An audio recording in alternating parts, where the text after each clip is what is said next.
Hello, everyone. My name is Christy Blumendahl. And my name is Rocco Catroni. And we are the Disability Tangent Podcast. Each episode, we talk about current issues affecting communities while supporting people with disabilities. Through research, community connections, and resource sharing, we hope to invite everybody to challenge their perceptions of people with disabilities and promote a more inclusive world. Defined by what the people actually want and not what others think they want. Come join us on this journey.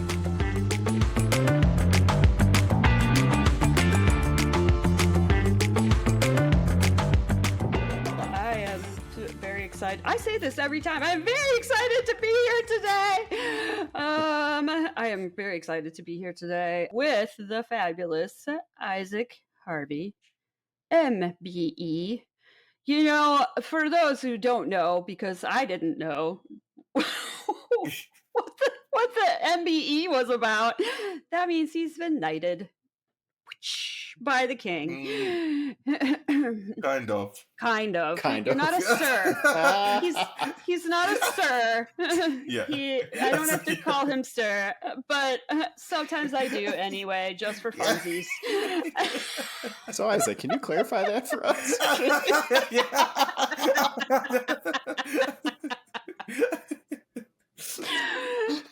He's spent some time with the king and got in honors for his services to the disability community, which is really quite cool. And many other things, which we are going to talk about because we are going to introduce Isaac in better terms than what we just did right there. To be honest, that's the best intro I've ever had, actually. Maybe sorry, thank you.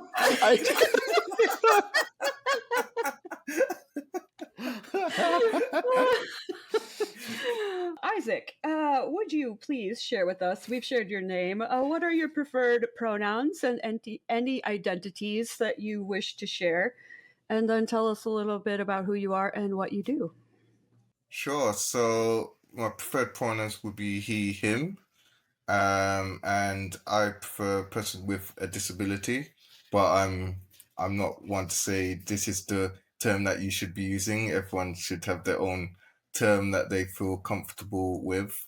I was born with a disability called limb pelvic hypoplasia, which means I have no upper limbs, short legs, a weak pelvis, meaning I'm not able to walk, but I use a wheelchair to get around places. I've got scoliosis, which is the curvature of the spine. And on top of all of that, I have acid reflux, which is kind of like stomach problems. But that hasn't stopped me from, as you mentioned earlier, being awarded an MBE from King Charles, skiing, skydiving, tall ship sailing, and a very long list of things that I've been able to achieve. And that's thanks to the people who have supported me and always supported me to be the best version of myself. Yes, you are a pretty good version of, well, yourself, but of anyone, I think. I feel like very impressed by you all the time. Not just as a person with a disability, but as a person. So, yes, thank you for being here today. We are really excited to talk with you some more. And one of the things that I would maybe like to ask, because many of our listeners probably don't have a lot of personal experience with people who have limb difference. And so if there was anything that you could kind of like say to them for how not to make huge mistakes or muck it up when they first meet people with limb difference, what would you advise? I would avoid doing the awkward put your hand out as if you give me a handshake. I mean, that happens quite a lot, or a high five. It does happen quite a bit. Don't give Isaac a high five. Yes. Yeah, that's it. Yeah. No high fives here. I don't like them. Yeah.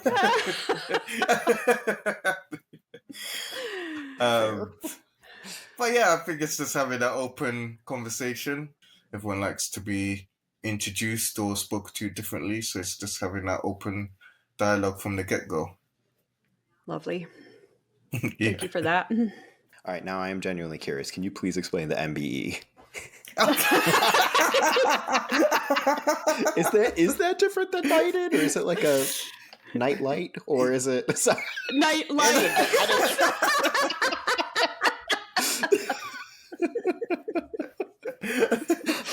Oh man!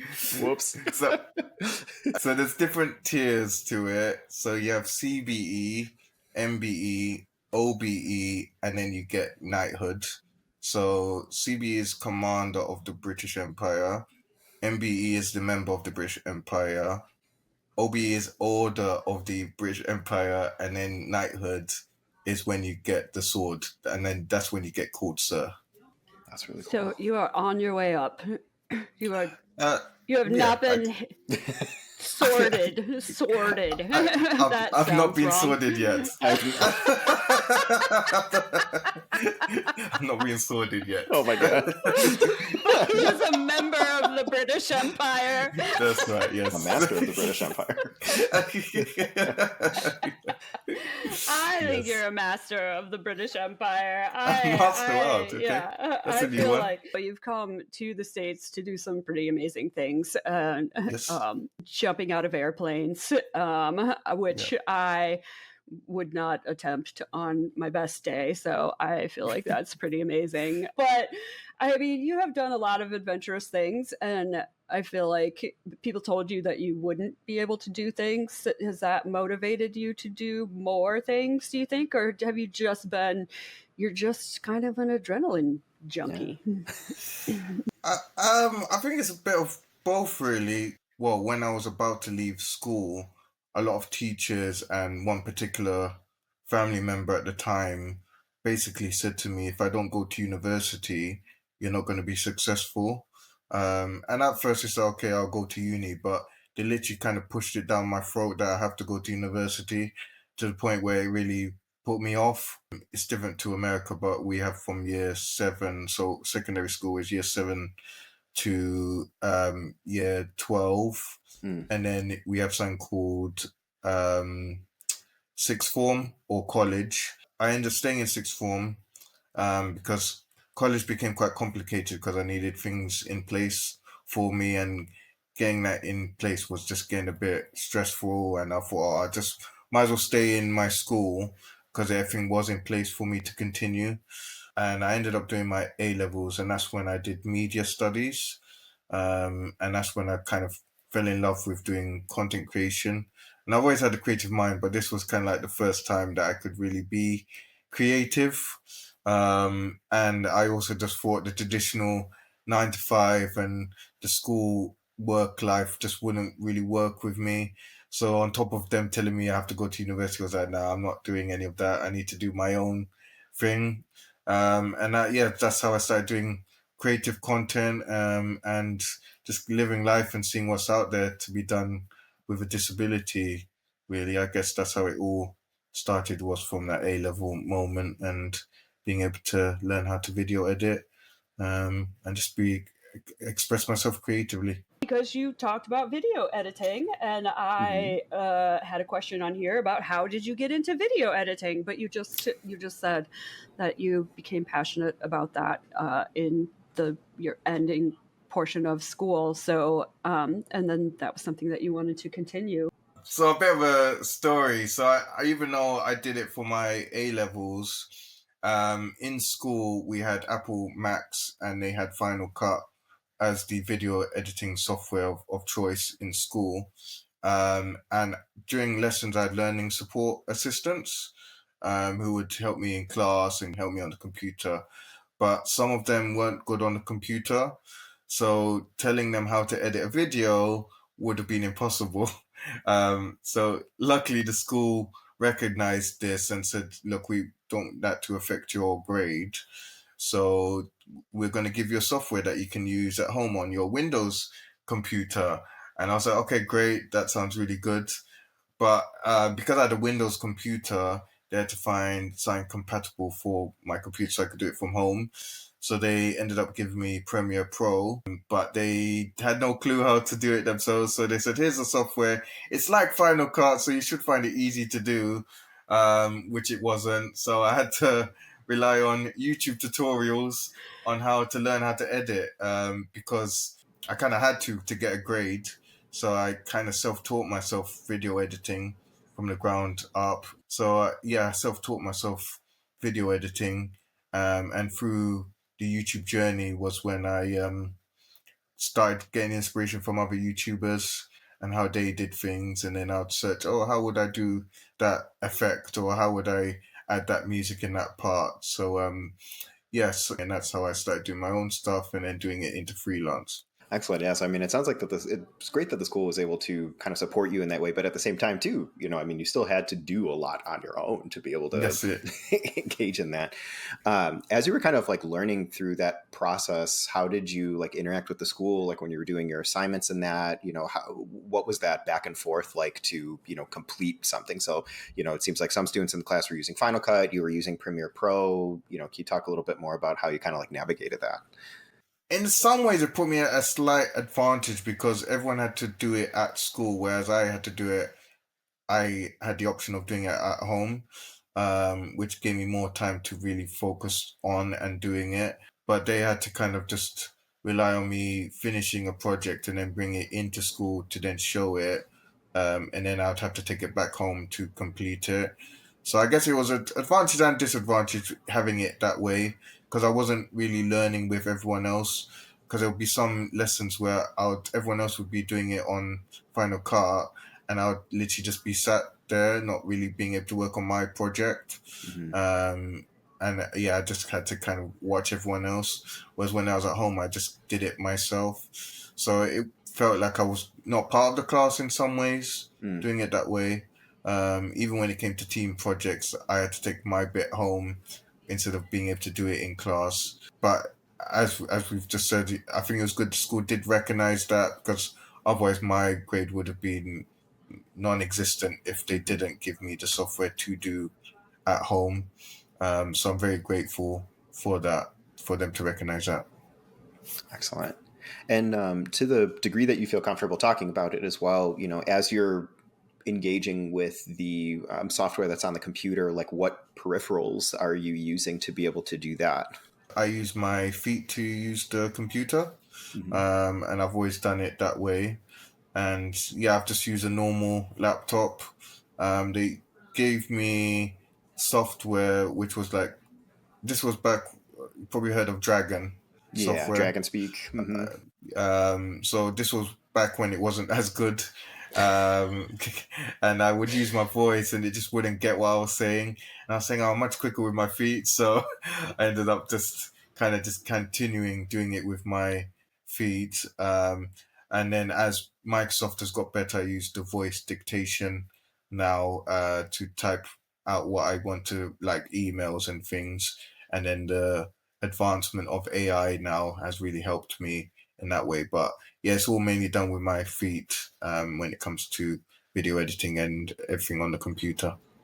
Excellent. And I know you just mentioned AI. Like, what ways has that kind of helped you? Oh, in so many different ways. I mean, I use it on a daily basis now. Same. Yeah. Oh, it's a huge Saves game so much changer. time. Yeah. I mean, it's definitely made me a lot more productive, from helping me with emails, using it to help me do content creation, image descriptions. So finding ways that it can help with accessibility and making things more accessible. I found so many different ways that AI can be so helpful within the disability community and beyond. So yeah, I've just been fascinated on its developments, and how quick it's come in just a year. I mean, a year ago you wouldn't think it would be creating high quality images the way it's done, or being able to now have thinking processes. So yeah, it's quite scary, but also I think it's really good in some ways. Yeah. I totally agree with you, because I feel like even on the free version of ChatGPT, now that it has like memory of, oh, I want to make it this way, here's my structure for a blog post or an email. And it's like, oh yeah, I remember that. And it's like, hey, can you, here's 3 bullet points. Can you make the email sound good in this structure? And that's freaky. But when you use it as a tool and not as like you are still the creator, you're still the mind behind it. And as a tool, it becomes a little less scary and more like, oh, this is really powerful. We can really get some stuff done with this. Yeah, I always say AI should be a tool, not a replacement. Absolutely. And AI is only as good as what you put into it. Because if you say something very basic, you're going to get something basic back. So you still got to master it and be in control of it to make the most use out of it. Yeah, kind of feels like a calculator that way, right? Like it's a Yeah, really that's powerful it. thing, but you got to know what the inputs and outputs are. Absolutely, that's it. Yes. Yeah, Excellent. definitely. Do you still use Premiere Pro now, or like what's your editing thing of choice? And this is more just out of curiosity for me because that's something that I've been looking into as well. Yeah. Yeah, I mean, I've stuck with Premiere from the beginning, really, and I've just kind of learned over time as it's upgraded over the years. I did delve into Filmora, Wondershare, when it first came out, and I did like it for a bit, but then again, I felt like I wasn't as control of what I wanted. I feel like I could be a lot more flexible with Premiere because I'm so used to it. And then Descript as well. I know it's a familiar one for all of us, but Descript, I think it's really good for captions. I've definitely used that over Premiere when it comes to captions, but I find it very difficult to do text-based video editing because I'm just so used to Premiere and the way it's got the timeline set up. So that's a tool of choice and it works. Yeah, whatever works for you. Yeah. I mean, I feel like that's absolutely, I mean, that's true of all tools. Whatever works for you is what works, regardless. That's it. Yeah. One thing I wanted to ask you is, have you recently taken on any clients that you think our listeners would like to hear about? I mean, I met these two individuals who want me to edit their podcast. Still thinking about it, but Oh, yes. Tell us more. They sound like they really have it together. That's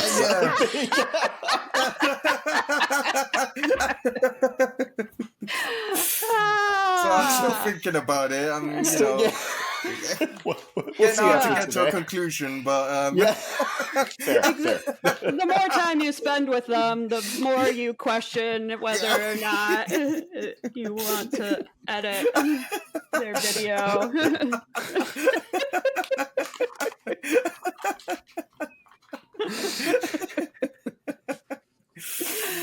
So yes, I looks like I will be editing videos for the Disability Tangent podcast. Yeah. Really? We're so excited. That's phenomenal. What? You heard it here first. Well, as I have all the power, I could just cut this bit out, but You totally could. All right, we're gonna start over here, folks. That's Oh, we're never going to get any work done. We have way Take too much 6. fun. Let's change the subject because this is getting Sure. way out of hand. Yeah. No, I definitely want to talk about your most recent adventure, though. We've talked about several of them, but I would really like to hear about Wheels and Wheelchairs and Yes. your very recent adventure Yep. to Paris. Yes. So for context for everyone listening, Wheels and Wheelchairs is an outdoor activity sports club where roller skaters push wheelchair users. When I heard about the concept of wheelchair roller skating, I thought, okay, that sounds interesting. But also knowing that I could do it close to home, because usually when it comes to these activities, I have to go abroad or have to travel elsewhere. But knowing that I could do this in London made it a lot easier. I joined in 2019 and went out most weeks, did Sunday skates, took part in marathons. So we've done a Paris marathon, skate marathon, Istanbul, Berlin, all these different places.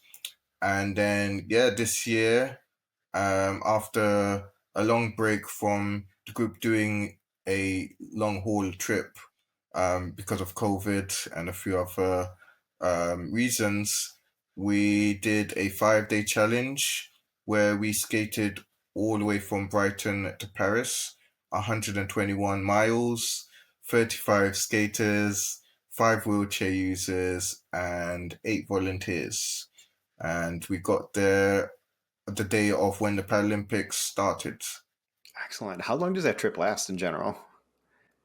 So it was 5 days we ended up doing it, but it was about 8 hours of skating per day with about 2 breaks, 1 main lunch, and then, just a lot of skating, basically. So it pushed my body to the limit as well as the skaters. But it was such a once-in-a-lifetime experience because for some people, they knew each other, but by the end we were all friends. We all kind of supported each other, and it was a real showcase of what happens when all abilities come together and what can be achieved. It was really great, and even though I was in so much pain, by the end of it I was like, it was really worth it. Being able to get to the end and get noticed by the Paralympic committee themselves who filmed us entering, I was like, this was so worth it. That's really cool. That's really cool. Yeah, so you were able to be on the official YouTube channel for the Paralympics, right? A little featurette.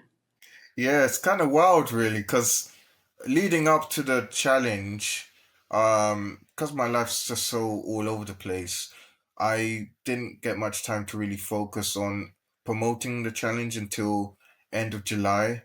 And I thought, oh gosh, when, in my head, I was like, I would like the Paralympics to know about us. I want us to be rolling into the stadium as part of the opening and all of this kind of stuff. But with time, it just wasn't allowing me to really focus on that. But as the challenge was starting, and I think it's like day 3, one of our contacts got a message from the Paralympic committee saying, "Oh, we're seeing what you're doing and would like to feature it." I was like, okay, it's good we're getting coverage on this for the bigger picture, really, as I said, to showcase abilities coming together. But it was really nice to get that coverage. I don't know if you've heard of The Last Leg here in the UK. No, I have not. So it's a TV program which is run by 3 people with disabilities, and it's quite big here. And we got invited onto the show the day that we had arrived because they were doing a Paris feature for the Paralympics, and we got a little shout out of what we achieved, which was really nice to get that recognition again.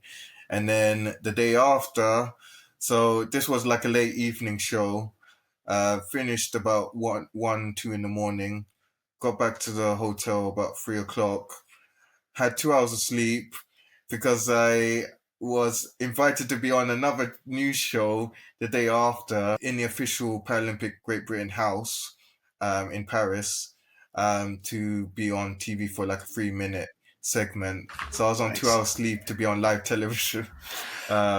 So it was a crazy 48 hours, and I just completed the challenge as well. I was like, I'm absolutely shattered, but You're I'll do it wiped, for the yeah. cause. because you just never stop, so you just did it. Yeah. Yeah. Oh my gosh. So but no, it was, like I said, all worth it. And I got to see some of the Paralympics as well, which was really cool. Because even though I carried the Olympic torch in 2012 when it was here in London, but I never got to see any of the games in person. So it was nice to finally be able to see the games in person. So I watched archery and boccia, which was really cool. And I was like, yep, you're going to see me in LA in 2028. So I'll be there. Yes. We want to be there too. That's one our of our goal. goals. That's our 4-year plan right there, is to be live at the Paralympics and interview Cool. some people. And that would be amazing. So we will see you there. Yes.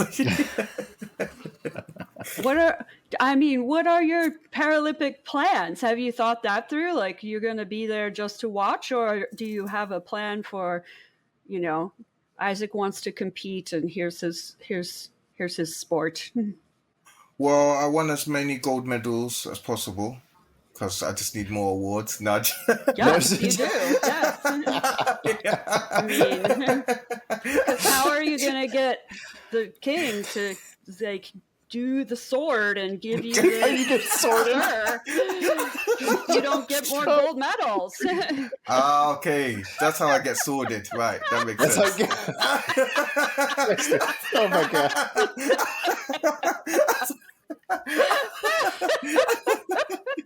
Oh my god.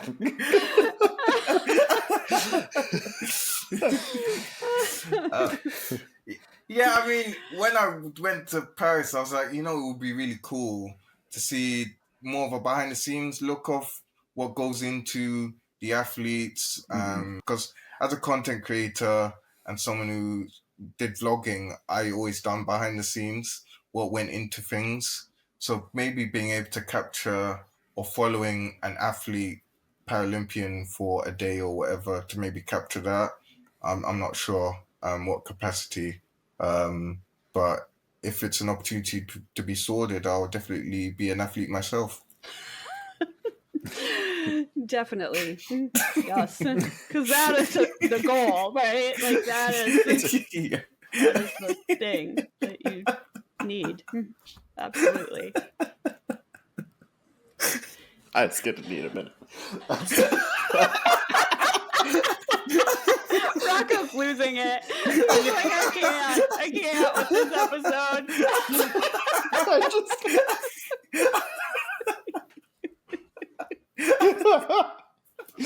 Oh man, I love you guys. I'm just gonna come out there and say it's my new term after this, just being sorted. Being sorted. What are your goals? Being sorted. I got level 2 sorted.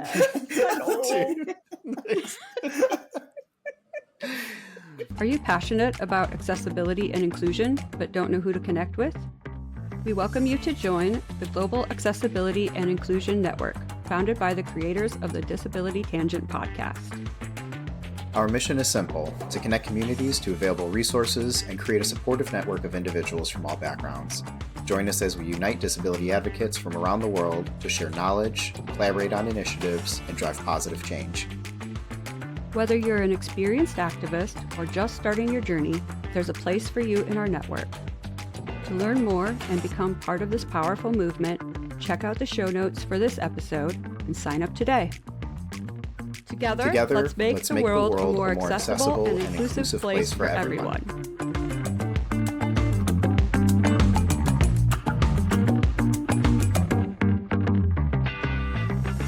So I wanted to ask too. I mean, is Wheels and Wheelchairs like all over the world, or is it mainly like based in like the UK or Europe? Yeah, we haven't had world domination yet. We're getting there. So Wheels and Wheelchairs first started off from a Paris group who were doing similar activities. The story goes it was a colleague or two friends, one who was a wheelchair user and another who was a roller skater, and they found that Paris wasn't very accessible. So they kind of came together, and their main goal was to make Paris more accessible, but that then came from the pushing and the skating around. And for one of their big anniversaries, they said, okay, it would be great if we did a challenge where we skated from Paris to London for the 2012 games. So they knew how to get to the edge of France, but they needed help getting from the UK side to Stratford, which is where the Olympics was held. So they contacted the skaters here, and they told them what they wanted to do. And the skaters here, they were saying, "What, you want to roller skate and push wheelchairs?" Like, they couldn't really understand the concept because it was just such a random thing to do. But some of the skaters said, "Okay, sure, we'll help you with that." And once they had arrived, all the skaters kind of gave them a greeting. And some of the skaters were like, "Wow, we really need to start something here." And that's how Wheels and Wheelchairs was born. And they started taking people out from a hospice first, and then that's kind of grown into more people like myself knowing about it and joining in. That's fantastic. And then too, I mean, even just from like a logistics standpoint, does there have to be like a different type of chair when they're roller skating with that? Like I'd imagine, like different wheels or something like that. So any chair can do, but it's better if it's like a sports lightweight chair. But then what makes it doable is it's a front wheel attachment which kind of lifts up the front two wheels, because if you go at speed on a normal four-wheeled wheelchair, it shimmies at the front, and that can sometimes cause the chair to tip over. Whereas this front wheel is called a Lomo 360, and that turns it into a free-wheeled wheelchair, and that allows it to have more stability, and also keeps up with the speed. But also it has its own brake on it too. So for extra safety, it's got its own brake with it as well. So having the Lomo 360 definitely helps. But the only problem with that is it's quite expensive. So you can get a chair, but the Lomo 360 can be quite expensive to buy. But once you have that in place, yeah, it's easy to do. It kind of opens that up. That's awesome. So yeah, then, going along with that, I mean, are you looking forward to any other like long distance trips like this, or either with Wheels and Wheelchairs or other places as well? Yeah, I mean, that trip's definitely inspired us to do something again next year. So here in the UK, we have the Lake District, which is like really nice greenlands and smooth pathways and cycle paths. So we're looking to do something in the spring, which may be a 4 to 6 day skate. And also we're planning, we potentially would do another one going into France. So yeah, quite a lot of plans, especially with the buzz that we got from the Paralympics. I think we got to just keep it going really, and seeing where we go from here. Absolutely. One step closer to world domination. Yeah, absolutely. Yeah. So if people wanted to get involved in this, wheelchair users or non-wheelchair users, I mean, what would be the best way to do that? Is that reaching out to the organization, or what do you think? So if you're based in London or the UK, or if you want to travel over, I mean, more than happy to have you join us on a Saturday morning in Battersea Park, just by contacting us on our Facebook page, which would be at Wheels and Wheelchairs. We also have an Instagram, where you can give us a message, and we have LinkedIn as well. But I would love to see it done across the world. So again, if that's something you wish to set up in your own communities, then more than happy to give you tips and tricks on how to do it appropriately, and so you can start your own group. Start a Lakeside, Chicago Wheels and Wheelchairs. That would be... Yeah, and I was talking with some friends that do roller derby, and they were kind of talking about something similar of like how to do that. And I think this might be an excellent outlet to have that, like if there's a structure that people have done in place, and maybe there's ways to kind of like carry that over here as well. Nice. An excuse for me to come over. Yes, absolutely. Brilliant. I love that idea. Excuses for Isaac to visit. That sounds great. I know. It's not for you two, just the roller skating. Yeah, you don't want to see us. You just want to skate by the lakefront. Oh, I didn't know you were here. Oh, yeah. Oh, yeah, sorry about that. Oh, man, I had work. I meant to call, but I got kind of busy.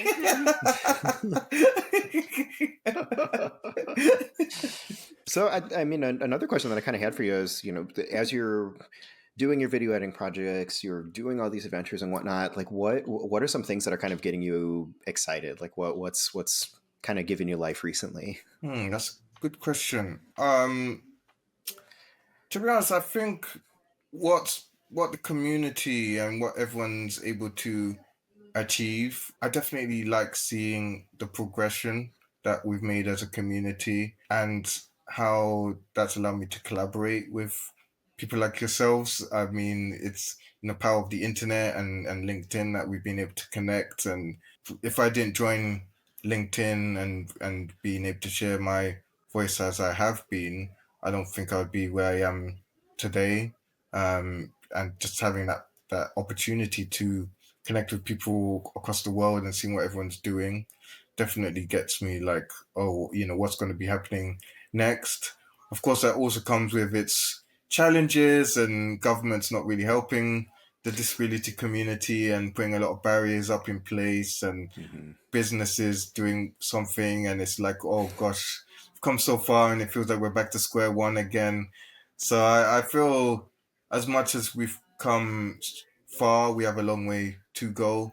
But I am excited for the future and seeing what's going to be happening really, and what opportunities and celebrations we're going to be doing next for each other.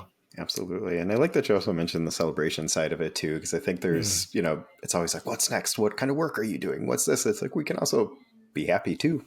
and say, hey, look at this. Look where we've come. We got to look back on this. What worked, what didn't work.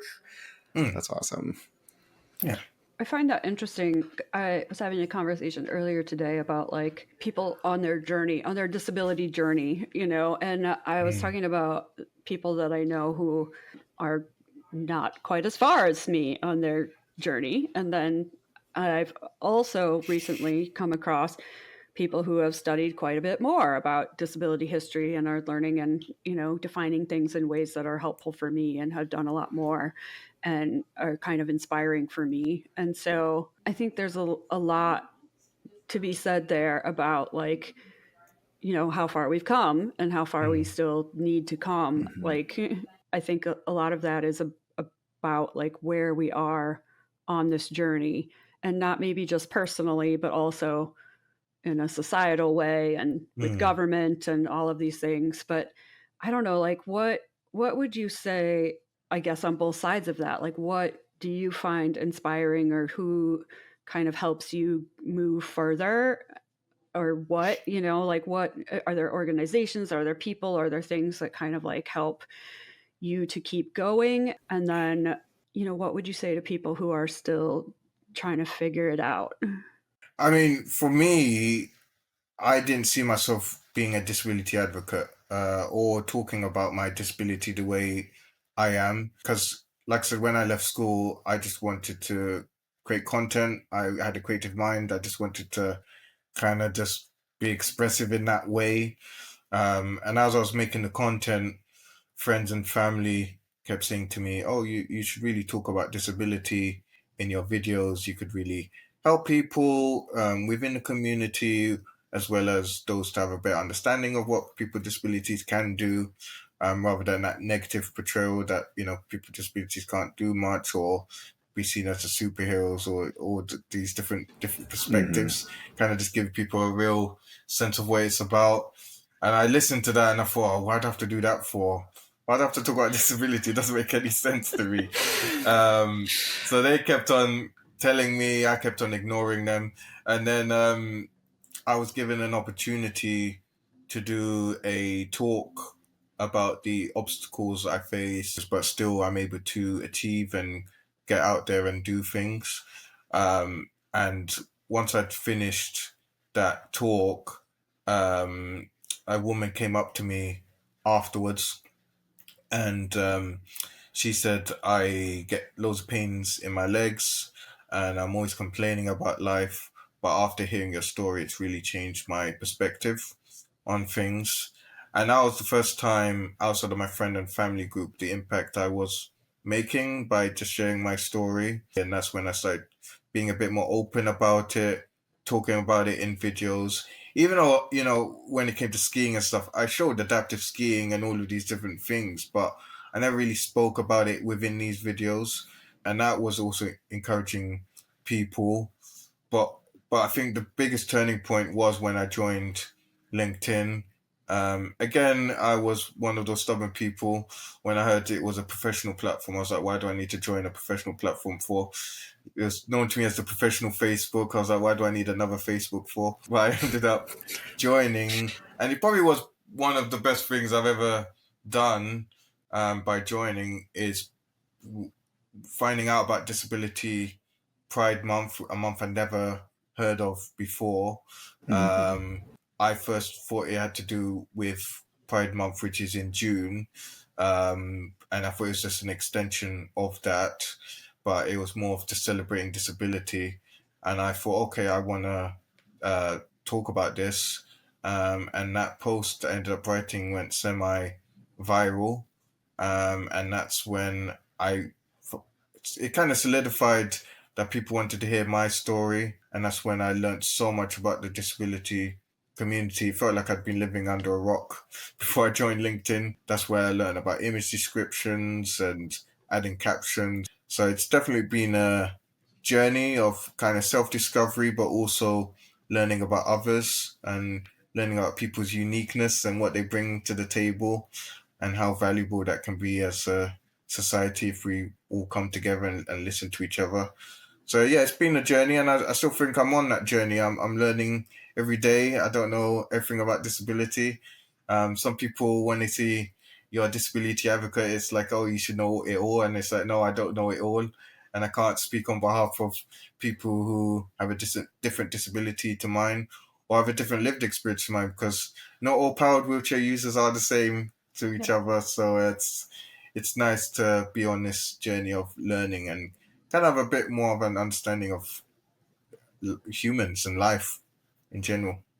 I appreciate that a lot. I feel like that's one thing that we try to stress, is that like everyone's experience is different, and that it's very important to be thinking cross disability, because yeah, sometimes we get stuck in our own like concept of what disability means, but there's so many different ways that people are affected, and we need to be thinking about those experiences as well, as much as we are able, because I think that yeah, strengthens us and makes us better people. Yeah, and I think that topic's kind of come up on some of the episodes that we had before. I mean, and even just a lot of the conversations Christy and I have had throughout the lend process that you're going through now, Christy, of it seems like it's teaching people that repertoire of like flexibility in general, because like no one person's going to be able to know everything or respond in a perfect way every single time, but being able to assess a situation and being able to connect with the person and be comfortable with that as much as possible is like a basis. And then you learn more after that. But I don't know, sometimes you screw up along the way. And I think it's that ownership piece that seems to be helping and working. You know, I know that definitely helps me, you know, in the face of that periodically, or when I engage in that. And it's an interesting time. Yes, and and to go on that, I think for me, it's got to be seen as a two-way street. I feel like as much as we ask people to learn about people, I feel like we should be the ones being educating others too, but not to the point where we're telling everyone our medical histories. I mean, that's not appropriate in any circumstance. But I feel, and it's again, whether people are comfortable in doing, but I feel there are a lot of people who say that people should learn, but then are not willing to say anything. And it's like, you can't have it both ways. You know, you got to we've got to help each other basically. But doing it in a way that's comfortable for all parties. Absolutely. Yeah, that makes a lot of sense. And I feel like, right, like respecting each other's boundaries is important, but then also, right, being willing to be transparent. So I think we need to have both, right, and expect both from each other. Like that we'll be honest and transparent with one another, but also when there's a boundary, just respect it. Yes, absolutely. There's days I really don't want to talk to you about what's going on with me, not you personally, but like Wow. sorry, that came out wrong. There's days that I just Chrissy's really getting don't sorted. That's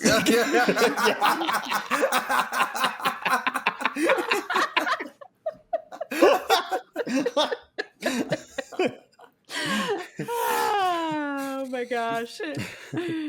There's days that I am absorbed with my own things, and I don't need to be educating people on those days. But there are definitely times and places, yes, where I feel like if I want the world to be changing, then I also need to be a part of that change. And I'm not saying that it's our responsibility necessarily, like because if people don't want to self-advocate, they don't have to self-advocate. No. It's not like I'm forcing anyone to do it. I don't think that things are going to shift unless we kind of help people understand how to shift, because it's not natural.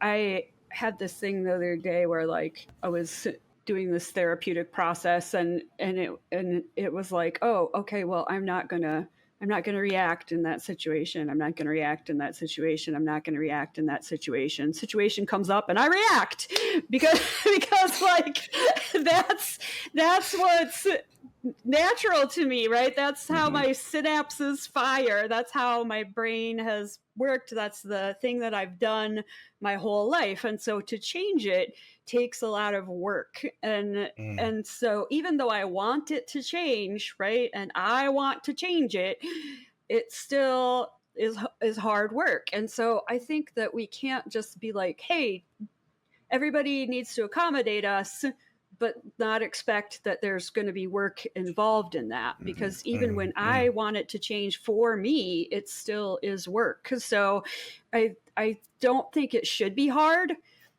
but I also understand that it will potentially be hard for people to shift their awareness and understand things in a different way. And so I want to like be gracious, but I also want to keep pushing people. I mean, it's not comfortable.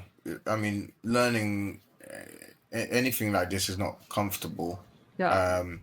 Or especially when I learned something, it's like, oh, actually, that's quite obvious. But now I've heard it from someone's lived experience. I think that's how I really take the time to understand and learn about people. So I think, yeah, it's just giving people that opportunity for open dialogue. And hearing different voices, that's how we can really make the difference in this world. At least we hope, right? And I think that's where a lot of this podcast kind of comes from of, you know, I think, Christy, we might have talked about this a few days ago when we recorded too, that there's, you know, so much push for individuals to do that work and not always place it on others to be able to like relive that trauma, to talk about it, or, you know, educate today, you know, because like you said, you know, there's going to be days where you're like, I don't want to be the teacher. I just kind of need to do my stuff and be left alone. But I think being able to have some kind of outlet like this, and what we kind of hope podcasts like this or some of the work that we're trying to do to offer how people engage in conversation and how people engage in that dialogue, to maybe use that as some kind of basis, or at least have a little bit more knowledge going into a situation where they can kind of like privately work on this themselves. Because I know there's a lot of people that sometimes are scared too, to even just interact or ask a question, or, you know, like you shouldn't always be entering communities in a way where you are like, I am providing a service, or I am the whatever higher position here. And that doesn't seem healthy either. So, you know, hopefully we're hoping that things like this can kind of help push that in a different direction. Because I feel, you know, allyship is not having to defend someone all the time when something goes wrong and be that white knight and say, oh, no, you should be doing that. I mean, some people are just not comfortable to confront someone, but maybe reporting it to the police or speaking to a boss that you saw something at work, you know, wherever you feel comfortable with. As I say, it's got to be comfortable from both sides of supporting each other. Or even just speaking to the person afterwards and say, oh, I saw what happened, you know, are you okay? I mean, wherever you feel comfortable in doing and engaging in a way that you feel suits you, that's fine. I think it's just the people who are totally ignorant and feel like, oh, they know best and don't want to do anything about it, then I think that's where the problem starts. But we just got to do what's comfortable for people and have the right intention and go from there, really. So basically, we need more listeners to this podcast. Yes. That's where you come in, Isaac. You're totally on board with that.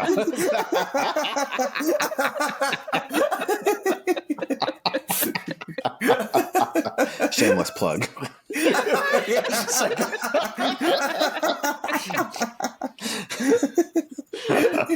Like, subscribe, share. Yeah. Plaster the world with our logo.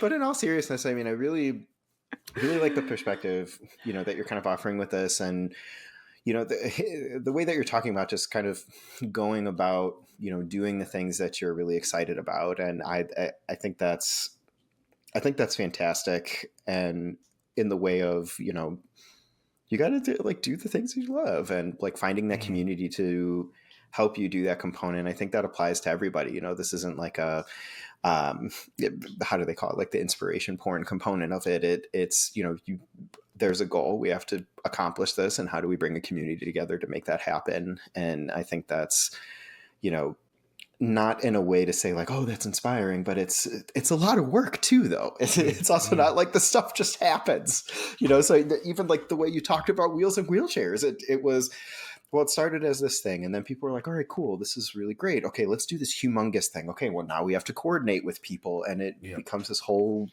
event of coordinated effort. And that's really, really cool to see. And just fantastic. That also ends up, like you said, it also wasn't easy, like your body was really pushed to the edge and pushed to the limit on it. But having that release afterwards is really, really cool, because it's an accomplishment of like, yes, we did this, we came together, it happened. Also, I'm going to sleep for a week. But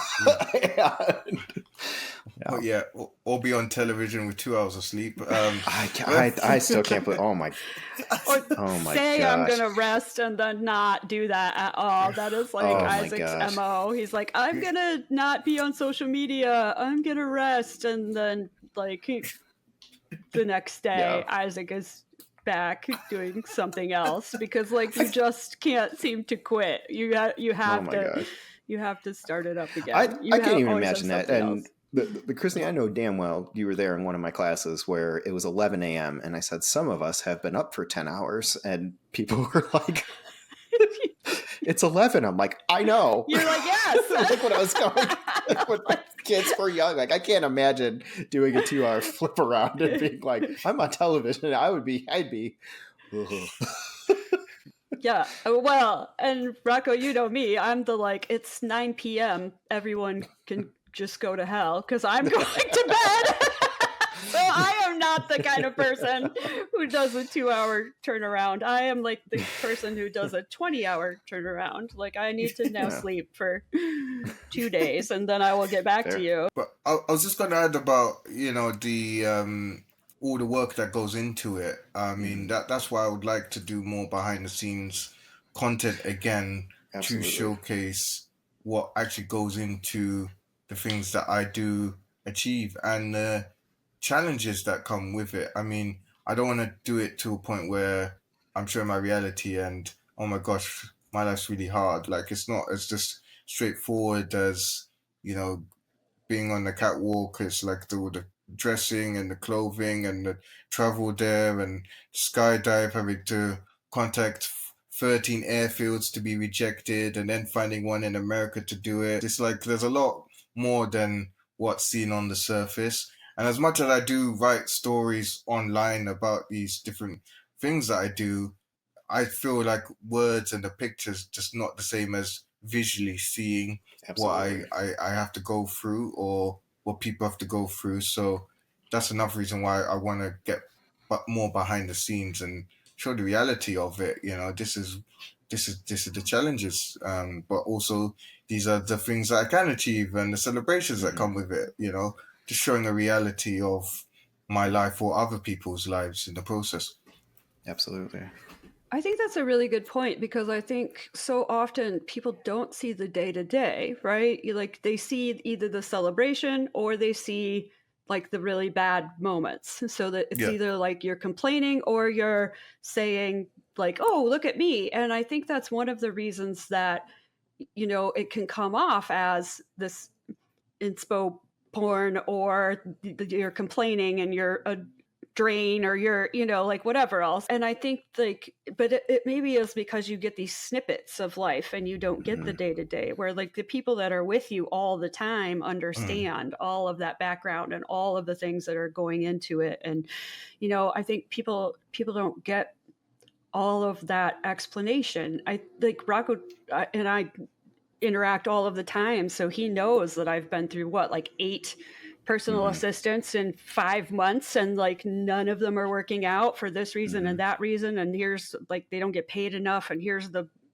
crap that I have to go through to get someone approved, and like all of that back and forth that happens. People don't see all of that. And so I feel like when I say something about, oh, it's so hard to get an aide, they're like, oh, like, really? Can't you just hire someone? No, I can't. But I can't explain every time to every person that I've been going through this and that and the next thing in order to make this happen. I think that people just assume that a thing that they can do, I can also do, right? And so I feel like, that day-to-day stuff is the stuff that they don't see. And that's why it's so easy to the inspiring thing or the complaining thing, because they're not looking at it. And even when it's on social media or it's, put out there, they can choose to look at what they choose to look at and take it how they want to take it. And it's just a snippet of your life. It's not the life. So I get what you're saying about that. I think that is a really important thing to show. And then the other thing that I was thinking about, and I know Rocco and I talked about this, like this comparison that people tend to make all of the time, like even some of the announcers on the Paralympics in the United States were saying things like, oh, like, isn't that amazing? Think what they could do if they had limbs, like, oh, not really? Wow. And it was like ridiculous because I was like, wait, look what they're doing not with limbs. Like, who the hell cares about limbs? Well, like, they just and some of the record. times that people had were like 3rd and 4th place in the non-Paralympics. So it's like, wow. Like, why are we splitting this up? With a person with limbs, they're still breaking the record. Like, like this is not a thing where like, you need to make a comparison. Like, this is a person who is putting their all into this thing, and like there's no reason to think that they would be doing more or better or something, that was like the comparison was ridiculous to me. That's and crazy. I just thought, like, if you could see how much this person is putting into this, like, would you then make that comparison? What is the reason for the comparison? And if you watch this person live their life, would you then be like, ooh, think how much they could be doing if? No, you would just be thinking like, wow, this person is really working so hard. I don't know. I just thought, maybe it wouldn't change. Maybe those people are just really ableist people and nothing about that is going to change. But I was like, this is a ridiculous comparison to make, that like, this is just a person and like, we don't need to compare bodies. This is what this body is doing. Yeah. This person in this body is doing this. And we don't need to think about what if their body was different. Like, it's not helpful to go through life thinking, what if their body, like, what if Christy was 20 pounds lighter? Well, she would wear different clothes. Like, a different subset of the population would be attracted to her. I don't know. Like, what would be different? I don't know. Like, my life would have less cake in it and I would be more miserable. Like, I don't understand. Why would we do that to ourselves? That was an intriguing tangent for the day. I don't know how to respond to that.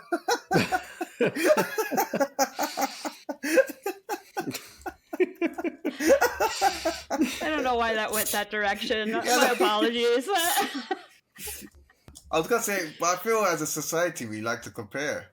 Absolutely. I think that's a societal thing, disability or not, to compare each other. And I think that's thanks to the media and what's fed to us, like, we've got to have the slim bodies, or we have to be like this, or we have to have a successful job. Like, it's been like that for years. Just kind of trying to get out of that vicious cycle of comparing yourself and kind of just going down your own lane and being yourself. Yeah. Or maybe noticing the comparisons and being like, oh, that's different. Cool. And then... yeah, that's it. Continue. Right, that's it. Like, yeah. I'm still not skydiving though, Isaac. I'm sorry. That's me neither. No, that is it. Yeah. Listen, we tried 2 times to do that, and on both times the weather did not work.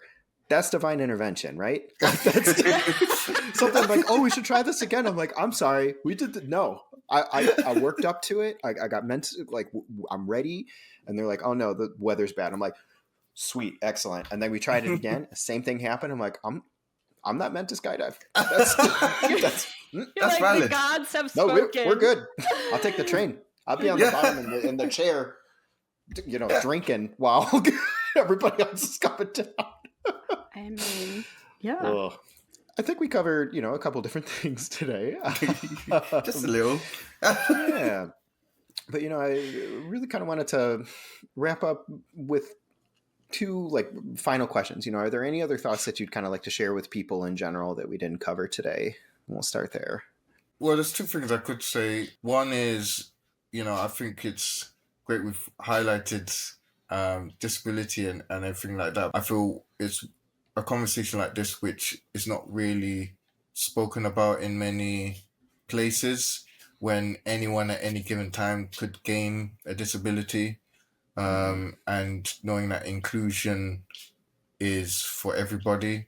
Who's ever complained that automatic door with smooth pathway is not good? I think everyone can really get into the building or whatever by having something inclusive. So making something accessible for everybody, knowing that anyone at any given time can gain a disability. And also, inclusion should be seen as a journey rather than an end destination. Too many times I've mentioned in talks, when it comes to workplaces, you could have the most amazing workplace in the world, but if it means I have to take 3 trains and 2 buses and 1 taxi just to get there, I probably won't want to perform well at work. So I think it's, again, trying to work out with the person you're working with is maybe a hybrid way of working better for that person, or what's an easy way that we could get you to work so you can work with the workforce, because some people strive being in an office. So I think it's, again, speaking to that person and seeing what works best for them to be able to bring their best at work. So yeah, 2 key takeaways, I guess. Absolutely, yeah. I mean, it really takes that whole community and setting out that context. I think that's something Christy and I kind of talked about the other day as well, of we get too hung up on the individual or the individual organization or individual person. And it's like, okay, but that person's also living in this city that can or cannot do these things, or presents or does not present these barriers, or in a community that presents or does not present these barriers. And it's, the whole thing. And like you said, even just getting to work, it's like when I get here, awesome, super great. But it took me 2 hours and 3 modes of transportation. So I'm tired now. And you can't appreciate the place that you're at as much when you're in that space. Exactly. And then I think for me, the second question is what's the best way that people can get in touch with you if they want to, talk more or learn about what you do, see some of your work in action? When I tell people that I'm not on social media, when I actually am, happens a lot. You can follow me or connect with me on LinkedIn at Isaac Harvey MBE. And I'm also on Instagram, but I don't really post as much. But that's at I am Isaac Harvey. Excellent. We'll definitely do that. And we'll put that in the show notes. And, hopefully people reach out in ways that make sense. Yes. Yes. Connect. Follow. Keep track of the snippets of your life, and also hopefully some day-to-day. Yes. Fabulous. Gearing up for LA 2028. Yes. Oh, absolutely. LA. Yes. We'll be there doing a live podcast. That would be cool. Yes. It'll be smoother. Nah, it'll just be the same 4 years later. Just better editing. It'll be just like this, but with lots of sunshine.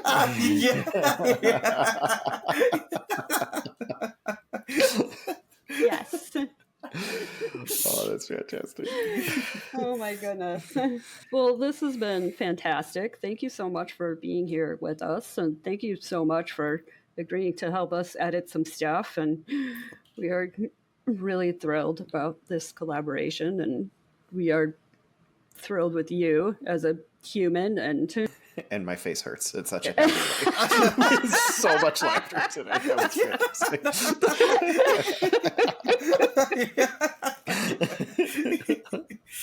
No, I look forward to it, and thanks for having me on as a guest, and also want to edit them as well. I think it's going to be quite cool. Agreed. Well, absolutely, it's going to be now.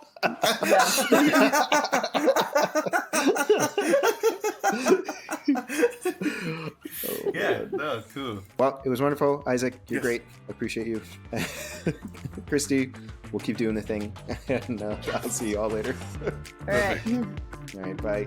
As hosts of the Disability Tangent podcast, we love hearing from our listeners. Your thoughts, feedback, and questions are what keep our podcast going and growing. So if you've been inspired, moved, or even challenged by anything you've heard on our show, we want to hear from you. Share your stories, your insights, and your questions with us by emailing disabilitytangent@gmail.com. Whether you're sharing a personal story, suggesting a topic for a future episode, or simply want to say hello, we're here and ready to listen. So don't be shy. Drop us an email at disabilitytangent@gmail.com and let's keep the conversation going. That's all for today, folks. Until next time, remember to stay engaged, stay curious, and above all, stay connected. Thank you for listening.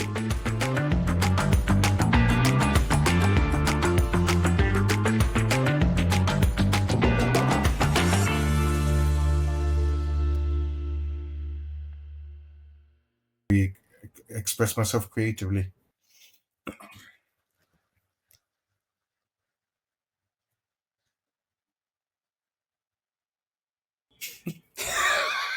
Am I meant to say more? I know.